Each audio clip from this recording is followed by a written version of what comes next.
The wolf had not eaten in 200 years, and Marin felt its hunger the moment she crossed the threshold of Ashvale Keep.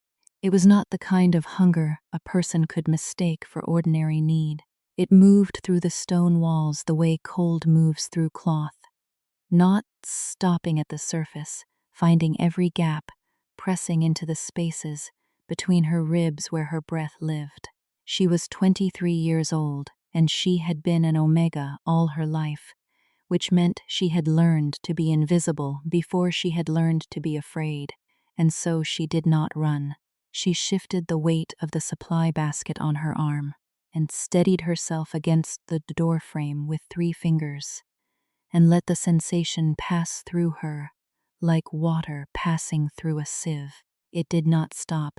It never stopped in this house. But she had learned, in the 4 months since she had come to work in the Keep's kitchen, that the hunger was not aimed at her. Not yet. She was not supposed to be here after dark. The housekeeper, a sharp-shouldered woman named Dara, who smelled of juniper and old authority, had made the rules clear on Marin's first morning. The upper corridor was forbidden past sundown. The west wing was forbidden always, and the room at the end of the east hall, the room with the iron-banded door, and the silence that poured out from under it like smoke, was not to be approached, not to be looked at directly, not to be spoken of by name. There was no name for it, which Marin had thought was strange. Every room in every house she had ever worked in had a name. Kitchens were kitchens, libraries were libraries. The rooms where the powerful went to be alone were called studies or solars, or withdrawing rooms. This room had nothing.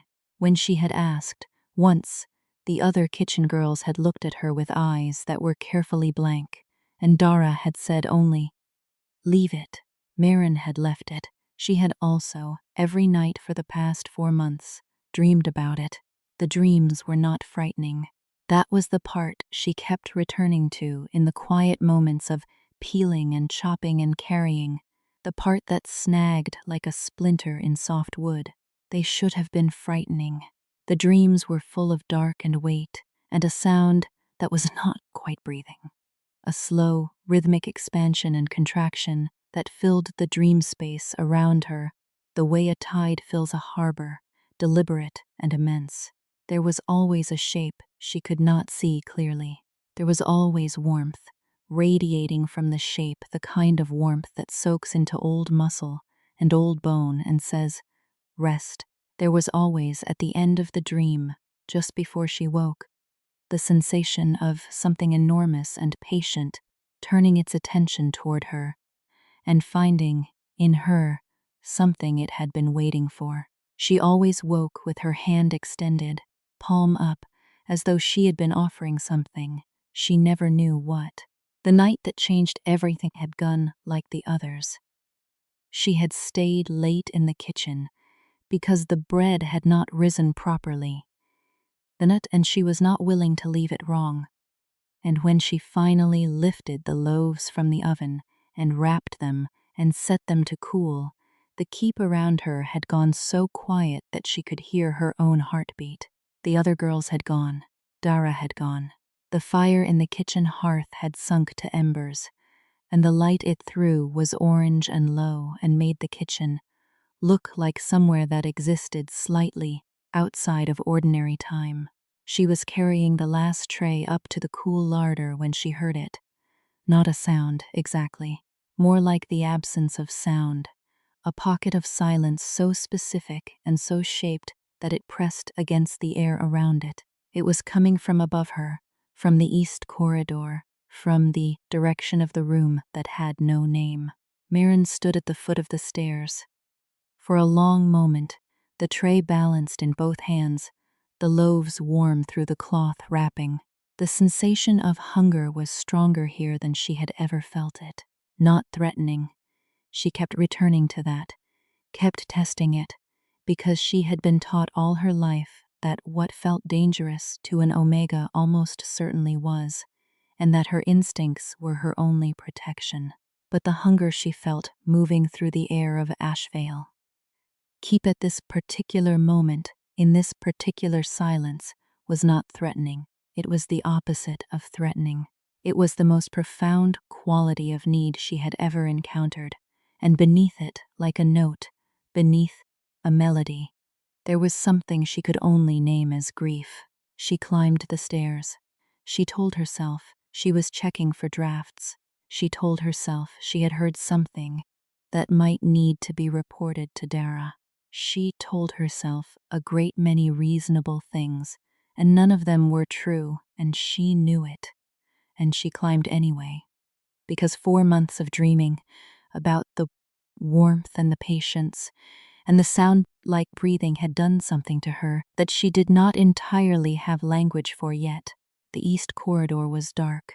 The torches in their iron brackets had burned down to nothing, and the only light was the pale seam of the new moon. Through the high window at the corridor's far end, she could see the iron-banded door from here. It was closed. It was always closed. But the silence she had heard from below was louder.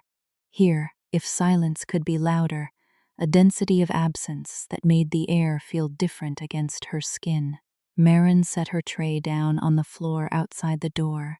She did not decide to do it.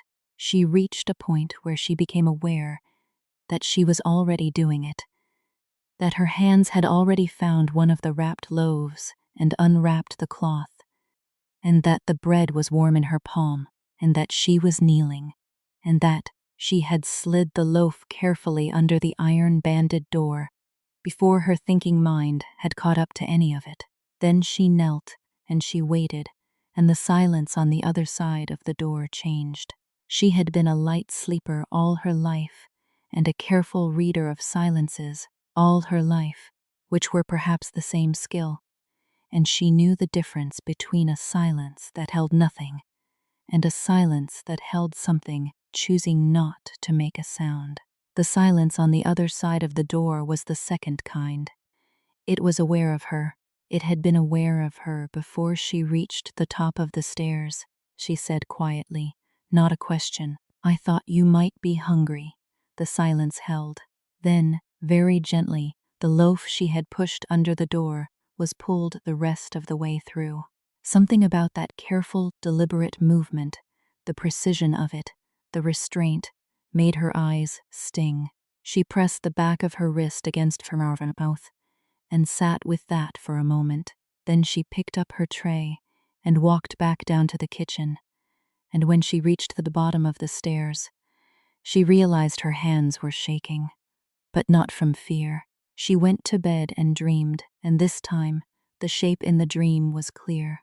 This is what she saw: a wolf, enormous and dark, the color of iron in winter water, lying in the center of a stone room. Its head was on its forepaws. Its eyes were open. They were amber, the amber of old Relzin, the amber of things preserved past their natural lifespan by forces they had not asked for. The wolf was not chained. It was simply staying, with the exhausted stillness of a creature that has accepted something it cannot change. Around it, in a ring she could not see, but could feel as surely as she could feel the floor under her dreaming feet, was a boundary. The kind that has teeth, the kind made from old blood and older will, the kind that holds not because of locks, but because of cost. The wolf did not fight it. It breathed slowly, and its ribs expanded and contracted with each breath, and in the dream Marin crossed the invisible line without hesitation and knelt beside it and put her hand on the coarse dark fur between its ears. The wolf exhaled. She woke with tears on her face that she hadn't been aware of shedding, and the smell of warm bread on her hands, and a certainty in her chest like a key turning in a lock she hadn't known was there. She went back the next night, and the night after that. This is the part that cannot be explained cleanly, the part that happens in the interior of a person rather than in the visible world, and so it must be told. Slant. Marin Ashby had been born in Omega in a pack hierarchy that treated Omegas as useful and therefore not quite real, not cruel. She would not say her life had been cruel, because she had met cruelty, and it was a different thing, sharper-edged and more deliberate. What she had experienced was more like water wearing stone, the slow erosion of a person's sense of their own weight in the world.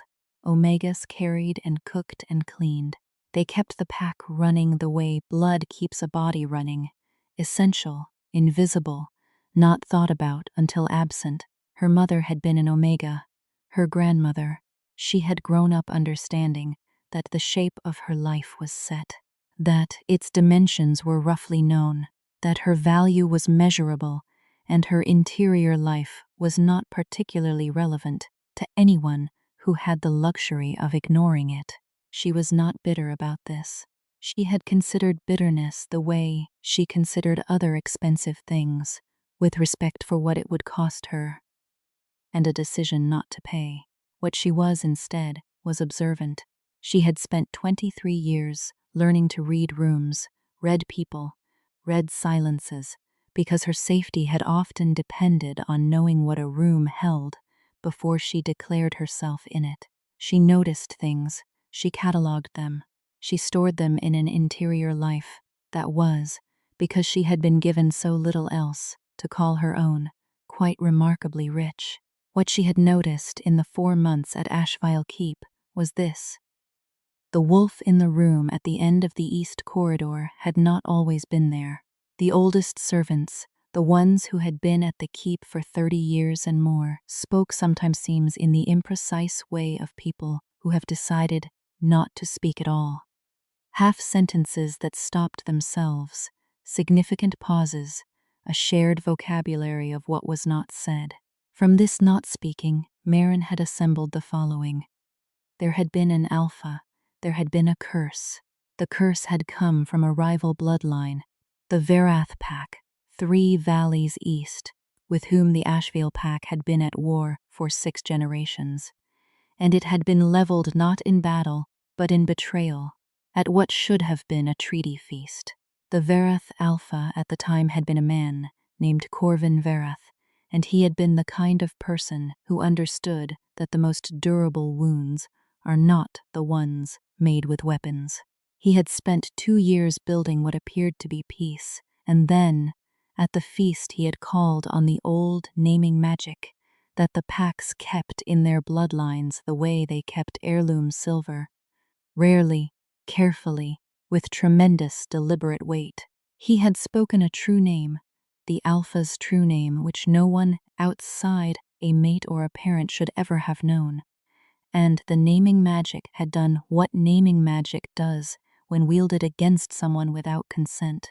It had unmade the boundary between man and wolf. The Alpha had not died. That was the point of the curse. Not death, which would have been clean, which would have been a kind of release, but a halfway state. A wolf too large and too aware to be an ordinary animal. A man too trapped and too changed to live among people. Not unconscious, not mad, not absent, simply caught.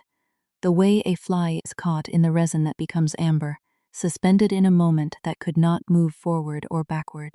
Breathing, aware, waiting. 200 years. The pack had not abandoned the keep. The Ashville line had continued.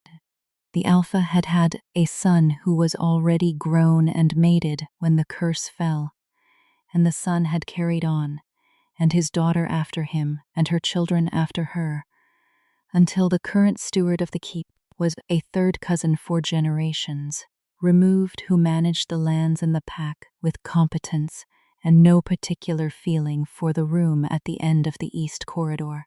The keep had not spoken of the cursed Alpha by name in 150 years. His portraits had been moved, Marin suspected, to the west wing that was always closed. His rooms had been cleared and assigned and reassigned. Only the one room remained as it had been when he had first changed, because no one had been able to open the door, and no one had tried very hard, because the magic that had locked him in had locked the room around him, and the cost of breaking it was not a cost anyone living had been prepared to pay. He had not eaten. This was the detail that had found Marin like a needle finds the vein. not the curse itself, not the 200 years, not the waste of it, but the fact that for 200 years no one had thought to feed him. She understood, technically, that a being held in magical suspension might not require food in the way a mortal body does. She understood that the curse was not precisely killing him, since 200 years of not dying seemed to have established that much. But she also understood hunger the way she understood loneliness, not as an abstract condition but as a quality of experience, a texture, a thing that happens in the body and in the self simultaneously. The body's need and the self's need tangled so tightly that you cannot feed one without the other. She went back every night. She brought what she could carry without Dara, noticing bread usually, wrapped in cloth and still warm from the evening bake, occasionally a wrapped piece of meat from the kitchen stores, when she could manage it without the tallies coming up wrong. Once, on a night when the winter had broken and the first fruit had come in from the south, she brought 3 small plums wrapped in a cloth and pushed them under the door, one at a time. She always said something, not much. She did not know if he could answer, and she did not want to put him in the position of being unable to, because that kind of helplessness was one she understood and did not want to cause. She said things like, "The plums came in early this year, and it snowed in the night, and the courtyard looks different, and I burned the sauce today, and Dara gave me a look that could strip bark."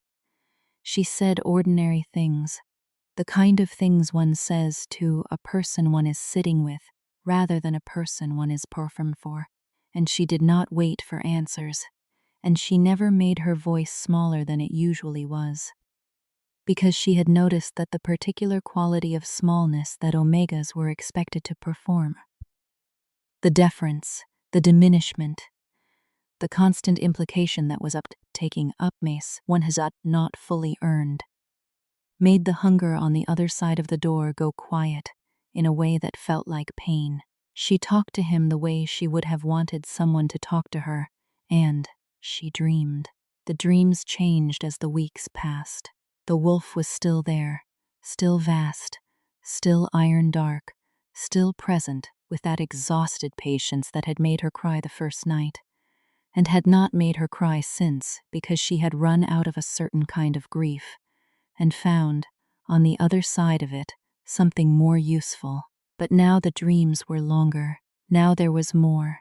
She would walk through the stone room with the wolf, and it would follow her, not at her heel the way a pet follows, but at her shoulder the way an equal follows, present and choosing to be present. And she understood in the dream that this was significant, that this quality of voluntary proximity meant something specific in the language of wolves. The wolf's shoulder reached her sternum. Each of its forepaws was wider than her face. When it pressed its great head briefly against her temple, in the dream she felt it, in the base of her skull, and in the soles of her feet, and in the place behind her sternum where the feeling she had no language for yet had been quietly building. She was 6 weeks into this pattern before she understood what the feeling was. She was standing in the kitchen, early morning, the fire just built up and the cold still in the stone floor, through the soles of her shoes, reaching up to the high shelf where the good flour was kept, when the recognition arrived without announcement. It simply settled into the space she had been keeping for it, unhurried, solid, complete. She was mated to whatever was in that room, not formally, not yet.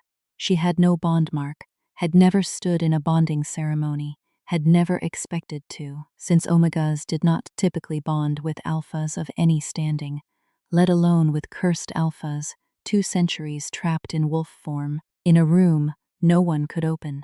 But the mate bond was not formal, had never been formal. That was the confusion people made, the confusion between the legal ceremony and the underlying thing the ceremony was meant to confirm. The underlying thing was older than ceremony, older than hierarchy, older than any Verith curse. It was the recognition between two particular presences that they were meant to be located together, that the world made a different kind of sense when they were in proximity, that the specific shape of one's needs fit the specific shape of what the other carried. She had not gone looking for this. She would not have known to. But it had found her, the way the hunger had found her, moving through stone and floor and the ordinary air of a cold kitchen in winter, patient and immense, and entirely certain of itself. Marin put her hand flat on the shelf above her and stood with it for a while. Then she took the flour down and went back to work, because the bread still needed to be made, and the understanding of the mate bond did not change the bread. And besides, she needed time to think. What she thought over the days that followed was this: the curse was anchored in naming magic, and naming magic worked in both directions. The Verith Alpha had used a true name to unmake, had taken the Alpha's true name and turned it into a weapon, driven it into the gap between man and wolf, and held it there with 200 years of accumulated weight. This was the kind of information that Marin would not, under ordinary circumstances, have had. She was an Omega kitchen maid. She had not been educated in pack magic or bloodline theory or the mechanics of old naming curses. But she had always read, every scrap of text she could find and borrow and return. Because the cost of books was beyond her means, but the cost of reading someone else's was only the trouble of getting access. She had spent 4 months with the run of the keep's lower rooms, and had found, in a corner of the old steward's office, a stack of crumbling volumes that no one had touched in a generation. One of them was about naming magic. It was not a practical manual. It was more like a philosophical text, speculative, often oblique, written by someone who seemed to be working through the theory of a thing they had witnessed rather than something they had done. But it was enough. It gave her the basic structure. Naming magic used against someone without consent creates an imbalance, a wound in the fabric of what they are. It cannot be healed from the outside because the wound is in the name itself, in the true name, in the core of the person's identity. It can only be healed from within or through someone who stands close enough to the name to speak it.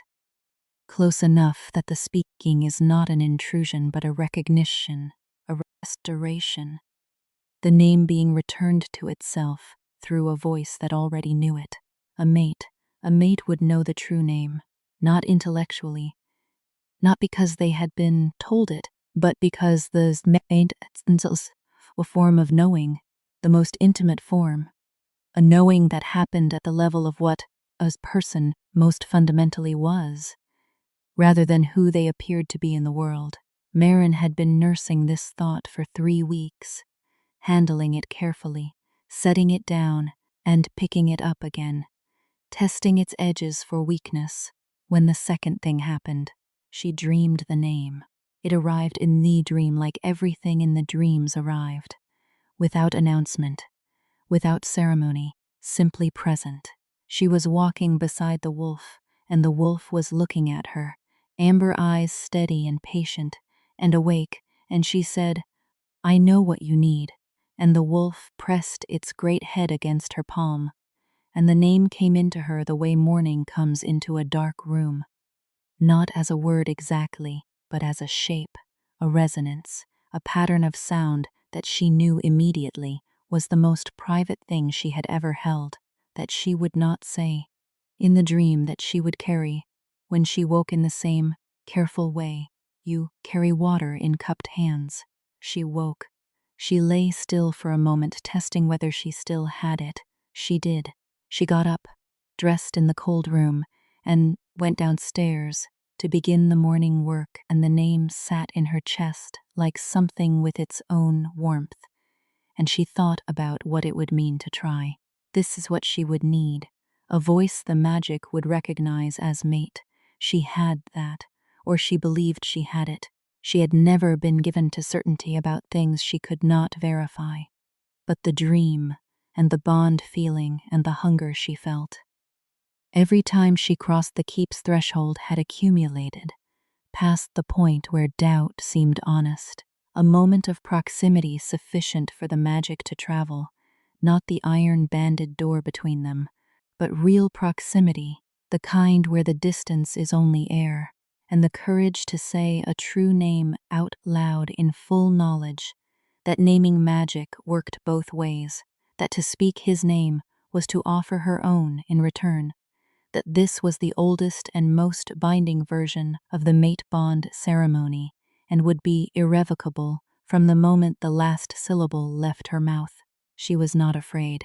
She examined herself for fear the way she examined bread for proper rise, deliberately, methodically, pressing at the places where fear usually lived. She found solemnity. She found the weight of consequence. She found a steadiness that surprised her a little with its depth. She was not afraid. What she felt, instead, beneath the solemnity and the weight and the steadiness, was the feeling she had not had language for until now. The feeling of something fitting, the way a joint fits, the way two things made for the same purpose meet each other and hold. On the 7th week of her nightly visits, she went up the east corridor at the hour before midnight, and she did not bring bread. She brought a small clay lamp because the corridor was dark, and she did not want to do this in darkness, not because she needed light, but because she wanted him to have it, if he could see it under the door, wanted the quality of the approach to be different from the ordinary visits, wanted some form of declaration in the act of being seen. She set the lamp on the floor outside the door, and she knelt, not in submission. She was careful about this, even in the privacy of her own body. Not in submission, but in the posture of someone who had chosen to come down to the level of another, which was a different thing entirely, she said, in the same ordinary voice she had always used with him. I have been reading about the curse. I think I know something. I think I might be able to help if you will let me try. She paused. The silence on the other side of the door was the aware kind, the listening kind, and it had the texture now of recognition, the particular quality of a silence that has been held by someone who knows your voice. I know what you are to me, she said. I think you know it too. And I know what I'm offering, if this works, which means we'll be bound. Not the way the curse bound you, not against your will, but bound. She let that sit for a moment. If you don't want that, knock on the door twice and I'll go, and I won't come back, and I'll keep what I know to myself. I promise. She meant the promise she would have kept it. The door was silent. One knock. She closed her eyes. The warmth she felt move through her in that moment was not the warmth of fire or of sun, but the warmth of something being confirmed. The warmth of a known thing being said aloud by the universe, rather than only felt in the body. She opened her eyes. She said his name.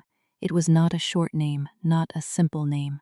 It had the weight of something forged over generations, a name with history in it, with the specific history of a bloodline that had held these lands and these people for as long as anyone could trace. She said it in full, all of it, and she felt it leave her and cross the door the way warmth crosses stone. Not through the material, but through the nature of what the material holds, through the particular resonance that even iron-banded oak has when it has been standing between two things that were meant to find each other for 200 years. She felt it leave her, and she felt in the same moment something enter her in return. Not quite a sound, not quite a sensation, more like a recognition at the level she had been using to understand all of this, the level of what she most fundamentally was. She knew his name, he knew hers. The silence on the other side of the door changed. She would have difficulty describing it afterward, in the years that came after. When people sometimes asked, and she let herself try, Not a sound, she would say, not exactly. More like the quality of the air itself shifting. A pressure change, the way a room feels different when a storm that has been building outside finally breaks. And then, under the door, seeping through the gap that she had been sliding bread through. For 7 weeks, a light, not the orange light of fire or the blue light of moonlight. Something older, something amber, the amber of old resin, the amber of things preserved past their natural lifespan by forces they had not asked for. The color of his eyes in the dream, she realized, which was also the color of the naming magic releasing. The door did not open. The curse, she would learn later, was not that simple. The naming magic needed to move in both directions. His name spoken into the outside, her name received from within. But the full release required the mate bond to close at full proximity, required the bond to snap into its natural completion the way a bone snaps into its socket, painful in the instant, and then correct, solidly correct, the only way it should ever have been. The door was the final barrier, and it was not a physical barrier. It was the remaining weight of the curse, still pressing from the outside, still anchored in the Verith bloodline's declaration. She could feel it, now that the naming magic had opened something in her. Feel it the way you feel a thorn in fabric when you run your finger along it. Fit, specific, located, with a particular character that was the character of something that had been maintained by neglect, rather than by active malice. 200 years of not being addressed, 200 years of being the room no one went into. She pressed her palm flat against the door. She felt the curse press back. She had not expected this to be effortless. She had told herself not to expect anything effortlessly because the world she had lived in for 23 years had not been effortless. And she was not going to change. Her honest accounting of reality in the moment when it was most important to be accurate. But she had not fully expected the specific quality of what she felt, which was, the curse had weight, real weight, 2 centuries of accumulated declaration, and the only thing she had to put against it was herself, her name in his knowing, the mate bond still forming, the absolute conviction that this was the correct thing, that the cost was worth it, that the door between them was wrong in the most fundamental sense, and had been wrong for 200 years, and would keep being wrong until someone with both the means and the will addressed it. She was an omega. She had spent her life being considered the person with the least power in any room she entered. She had also spent her life learning that power is not always the thing that looks like power. She had learned this the way water learns the contours of stone, not by studying it in the abstract, but by moving through the world as she was, small and capable and relentlessly present, and finding, over and over, that the things with apparent power, rank, status, the loud declarations of hierarchy, were not the things that actually held. What held was the quiet things. What held was care. What held was the accumulated weight of 7 weeks of bread pushed under a door, 7 weeks of ordinary speech to a being that no one had spoken to as a person in 2 centuries, 7 weeks of sitting with the hunger and the grief of another, without flinching and without asking to be thanked. She had not known she was building something. She had been building something. She pressed harder, palm to the door, and said, not in the formal voice of naming magic, but in the same ordinary voice she had always used, "Let go. It's over. I have you." The curse broke. It broke the way ice breaks in spring. Not dramatically, not in one sudden shattering, but in a progression that starts at the edges and moves inward, the structural integrity failing at its weakest points. First, each small release making the next more possible.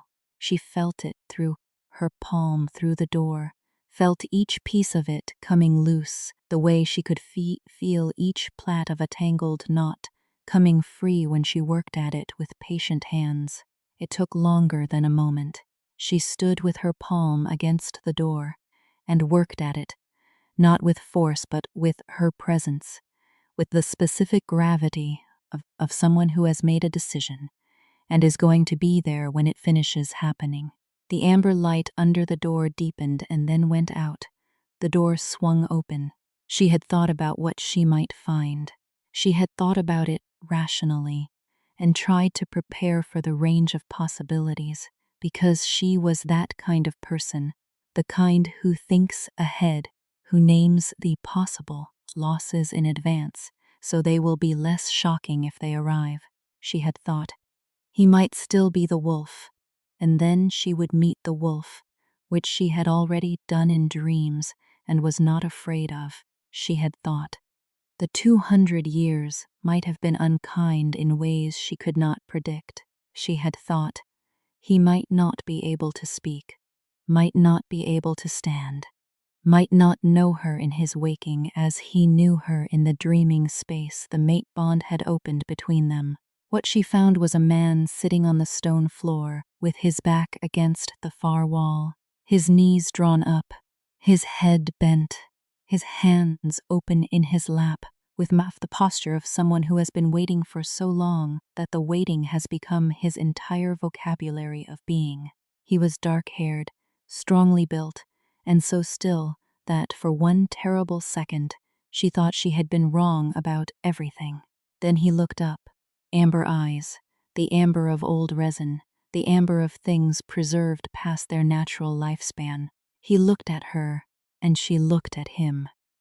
And the mate bond snapped closed between them with a force she felt in the base of her skull and the soles of her feet, and in the place behind her sternum that had been holding space for this. She crossed the room and knelt beside him, not in submission, but in the posture of someone who has chosen to come down to the level of another, which she had done before, with him and always with intention. She put her hand on the side of his face. He was real. She needed to know that first. He was real and solid. And the warmth she had felt in the dreams was the warmth coming off him now, alive and present and entirely different from the quality of suspension that the curse had held. Marin, he said. His voice was rough from 200 years of silence, low and careful, as though he was tinging whether words still worked. She understood from the way he said it that he had known it before she told him, which meant the mate bond had done exactly what she had believed it would do. Yes, she said.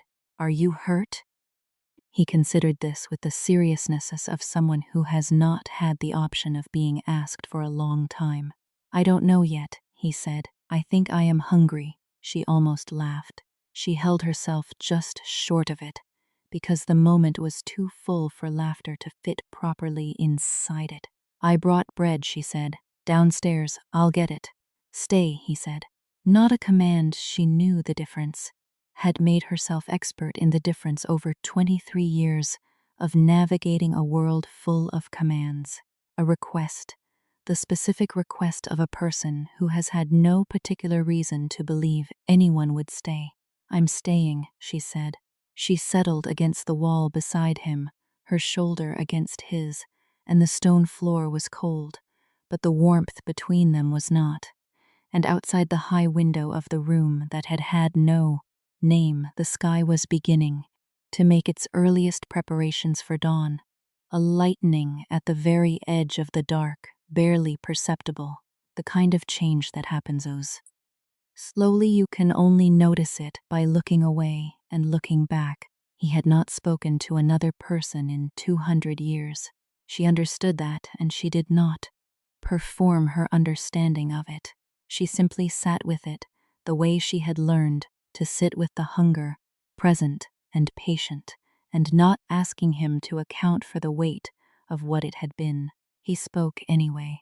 He told her things, not in order, not in the organized way of a person narrating their own history, but in the way of someone who has had 200 years to think and is now releasing thoughts in the sequence that pressure dictates rather than the sequence that clarity would suggest. He told her about the night of the feast, the moment when Corvin Vereth had spoken his name and the world had cracked open.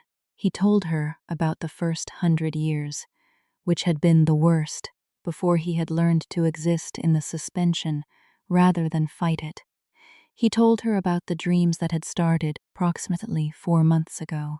From his side, they had been different.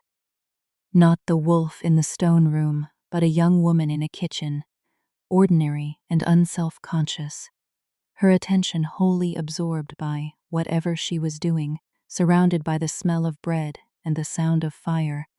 And he had understood that she was real, that the mate bond was not a dream, and he had not known what to do with that knowledge, except hold it as carefully as he had seen her hold the bread she brought to his door.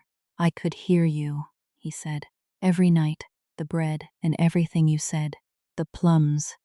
The last word had a quality she felt rather than heard, a quality of something being immensely careful, with something small and unexpectedly precious.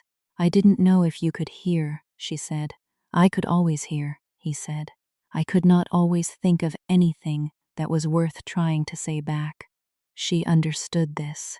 She had spent 23 years in rooms where her voice was not listened for, and she knew the particular exhaustion of speaking into spaces that do not receive you, the way it wears at the desire to speak and until you start to doubt whether you have anything worth saying. She understood the inverse of that too, what it felt like when someone spoke to you, as though your presence in the conversations were a given, as though they had simply assumed you were worth talking to, without requiring you to prove it first. You don't have to think of things worth saying, she said. You can just say things. He was quiet for a moment. Then he said, the plums were the best thing I had eaten in 200 years. That can't be a very high bar, she said. And this time she did not hold the laugh back, and after a moment slowly, like a thing that had not been used and was being carefully tested, he made a sound that was the beginning of one too. The dawn was coming in properly now, the high window, going from black to gray to the particular blue of early morning, and the keep around them was beginning to move. The sounds of the first servants starting the first work, the distant sound of the kitchen fire being built up. Marin knew she should be downstairs. She also knew that she was not going to go downstairs yet. She had something to address first. The pack did not know. The current steward did not know, or had convinced himself over decades of practical management, that the room at the end of the east corridor was a historical matter, and not a present one, which was a form of knowing that had been adequate until this morning. The pack structure had been arranged around the absence of its founding alpha for so long that the absence had been incorporated.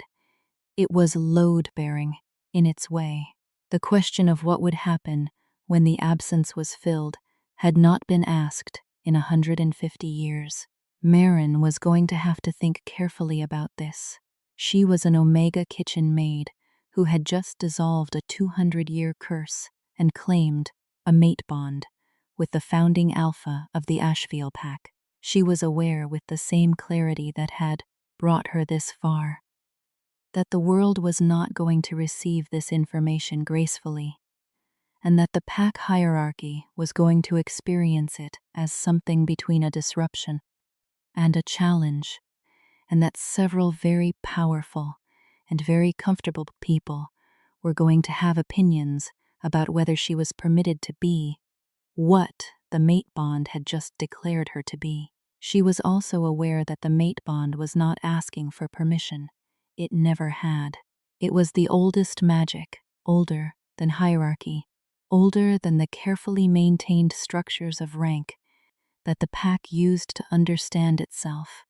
And it had located her here in this room on this morning, with this man for reasons that were not subject to review by anyone else's committee.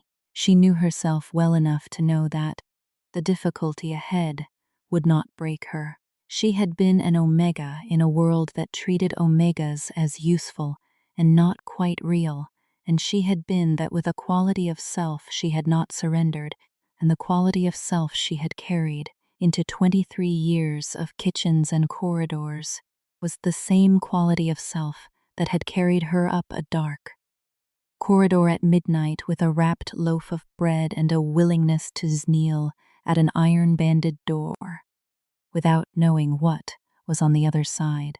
That quality had already done what it needed to do. Whatever came next, it would do that too. He stood eventually, not easily, 200 years of stillness having left him with the difficulty of first motion. But he stood, and he was taller than she had expected, and she had expected tall. He stood at the window and looked at the morning the way a person looks at something they had believed they would never see again, with a kind of attention that had no performance in it, no management, just the pure unmediated fact of receiving. She stood beside him and let him look. "The pack," he said eventually. "Yes," she said. "We will have to handle that. They won't accept." He stopped. "They won't accept an omega as the alpha's mate," she said. She was not angry about it yet, which was useful. She saved the anger for when it was the right tool. Right now she needed clarity. "Some of them won't. The steward is going to be complicated about it. There are probably 3 or 4 senior wolves who have had ideas about what the founding alpha's return might mean for their positions." She had been watching the pack for 4 months. She had the observations stored. And then there will be people who don't care about any of that and just want to know if the curse is actually broken, and if it is, who broke it. "You broke it," he said. "We broke it," she said. "Together, that matters." He looked at her. The amber eyes in daylight were the same as the amber eyes in the dream. Consistent, which told her something about the dreams that she had not fully worked through yet. He said, "You're not what I would have expected," and she heard in it not a criticism but a version of the thing she had felt herself. The surprise of the specific, the real, the person rather than the category. "I'm exactly what you needed," she said, not with vanity, with the same matter-of-fact quality with which she spoke about bread. "This is what the dough requires, and you're exactly what I needed." The bond knew. The bond knew, he repeated, and something in the way he said it, careful, precise, testing the weight of the words, told her that he was not going to argue with it. He had spent 200 years in a form of isolation so complete that the bond itself, moving through dreams and through walls and through 7 weeks of bread pushed under a door, had been the most alive thing in his experience. He was not going to argue with the thing that had been keeping him tethered to the world. The keep had fully woken by now. Below them, she could hear footsteps on stone, the clatter of the kitchen, the distant sound of Dara's voice giving instructions with its customary economy. The ordinary world had resumed its ordinary's business, unaware that the nature of this house had fundamentally changed overnight. Marin thought of the bread cooling in the larder that she had baked last night and never delivered. She thought about what she was going to say to Dara, and then she thought about the fact that what she was going to say to Dara was not the primary conversation she would need to have today, and that the primary conversation would need to happen in the great hall with the steward and the senior pack members, and that she was going to walk into that hall from the direction of the east corridor, and that everyone in it was going to be able to smell the mate bond on her, which was not subtle, which was, in fact, probably the loudest thing she had ever smelled on anyone else in this circumstance, which meant that the conversation would be had whether she had planned to have it or not. "Can you walk?" she asked. "Yes," he said.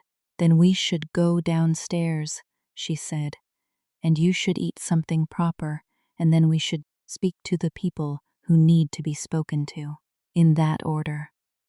He looked at her for a moment with an expression she could not yet read all the nuances of. She was still learning his face, would be learning it for a long time, had no complaint about the length of that project. What she could read in the expression was something that had the shape of, "I have not been told what to do by anyone in 200 years, and I find, to my surprise, that I do not mind this." In that order, he said, they went downstairs.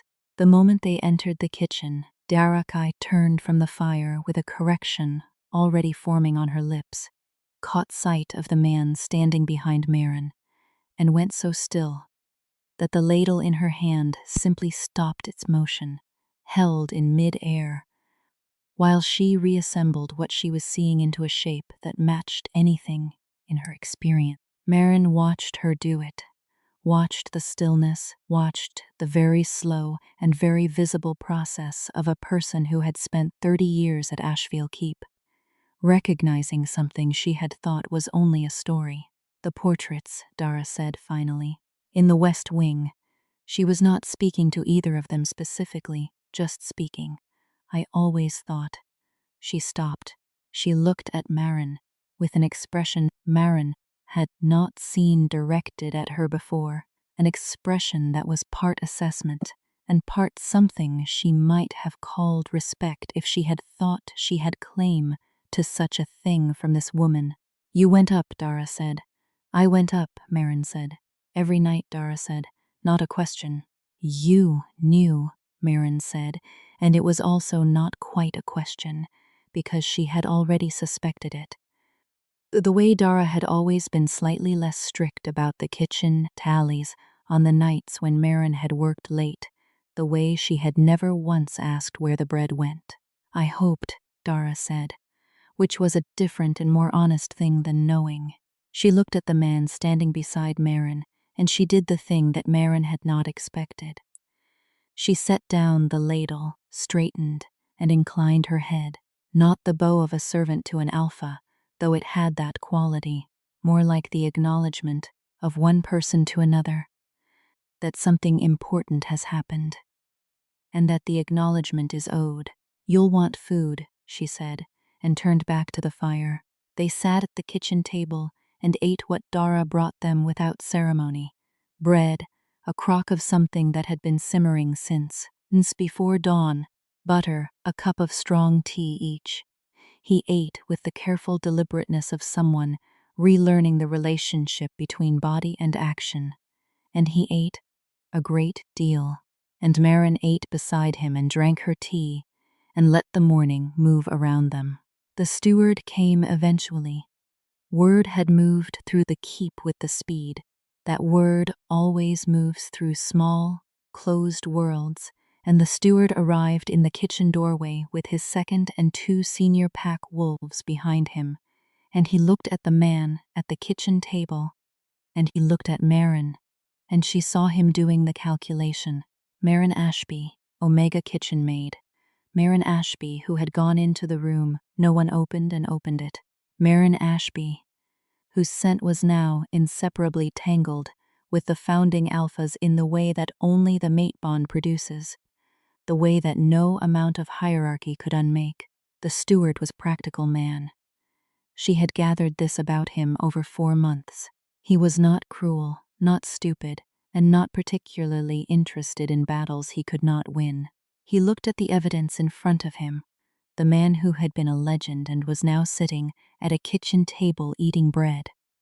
The Omega, who had done what 2 centuries of Pack members had not thought to try. The mate bond that filled the room with a clarity that everyone present could feel, and he said to the man at the table, "Sir." He did not say it to her. She noted this without surprise and without anger, because she had said she would save the anger for when it was the right tool, and this was not the right moment. The man at the table looked at Marin. She said very quietly, "Only for him, your call." He looked at the steward. 200 years of accumulated authority was in him, had not gone anywhere, had simply been compressed by the curse to a single point, and was now expanding back to fill the space it had always held. he said, with the particular economy of a person who has decided not to perform power because they do not need to. This is my mate. No qualifier, no apology, no soft language to make the category less startling. Her name is Marin Ashby. You will address her accordingly. The steward absorbed this. Marin watched him absorb it, and she watched the 2 senior pack wolves behind him absorb it. And she watched the kitchen girls in the corner try to look like they were not listening, while listening with every available faculty. She watched the room reorganize itself around the fact that had just been stated, the way a room reorganizes around a piece of furniture that has been moved to where it was always supposed to go, disrupted in the moment, and then suddenly more sensible than the previous arrangement. She did not fill the silence. She had spent 23 years learning the value of not filling silences that belonged to other people. The steward said, "Accordingly, sir," and inclined his head. It was not the end of it. She knew it would not be the end of it. There would be the formal processes, pack acknowledgement, the conversations with the wolves who were more invested in the old hierarchy than the steward had been. There would be the Verith connection, which she had thought about and would continue to think about, because the naming magic that had anchored the curse for 200 years was still out there, still part of Verith bloodline's inheritance. And the question of what the breaking of the curse meant for the old enmity was not a question that answered it itself. There would be many things, and she would approach all of them with the same quality she had brought to the bread, and the dark corridor, and the iron-banded door, but she would not approach them alone. That was new. It was a remarkable thing, she thought, to be standing in a room where everyone could see her for what she was. Not the useful invisibility of an omega, not the managed smallness of a person who has learned to take up only the space that is given to her, but the actual specific fact of Marin Ashby, who had walked up a dark corridor at midnight with a loaf of bread and changed the nature of a 200-year wrong. She could feel it in the way the room held her, differently from before, with a different quality of weight. She could feel it in the mate bond, solid and complete and irrevocable, connecting her to the man at the table, who was still eating, with the careful deliberateness of someone rediscovering a pleasure, and who had looked at her when he spoke to the steward, with an expression that was not performing gratitude or ownership or protection, but something quieter and more final than all of those things.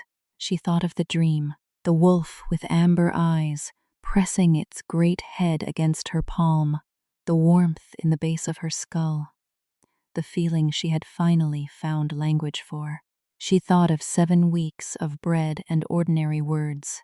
She thought of the name she had said in the East Corridor, and the name she had received, and the door swinging open, and the quality of light. She thought about what it means to feed a hunger that has been waiting for 200 years.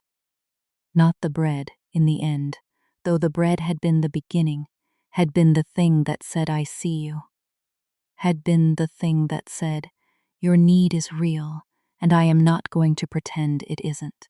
Not the bread, but the habit of care, the practice of showing up, the refusal to treat invisibility as a permanent condition rather than a temporary misalignment between what is and what should be.